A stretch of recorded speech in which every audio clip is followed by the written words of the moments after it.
तुम्ही पाहत आहात MCN न्यूज मराठी। मंगरुळपीर तालुक्यातील ग्राम तराळा येथील शंभूशेष महाराज म्हणून ओळखल्या जाणाऱ्या यात्रेत 12 जानेवारी रोजी हजारो भाविकांनी दर्शनाचा व महाप्रसादाचा लाभ घेतला। या यात्रेमध्ये तराळा व आजूबाजूच्या पंचक्रोशीतील भाविक भक्त मोठ्या भक्तिभावाने महाराजांच्या दर्शनासाठी उपस्थित होतात। भाविकांनी शिस्तबद्ध रीतीने रांगेत उभे राहून श्री शंभूशेष महाराज दर्शनाचा व महाप्रसादाचा लाभ घेतला। या उत्सवासाठी परिसरातील सेवाधारी पुरुष मंडळ व युवकांनी यथाशक्ती मोलाची मदत केली।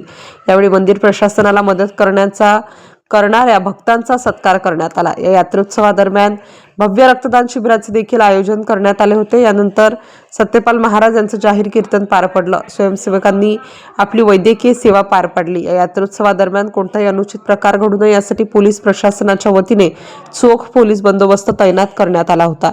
MCN न्यूज मराठीकरिता दिगंबर आव्हाळे, मंगरुळपीर।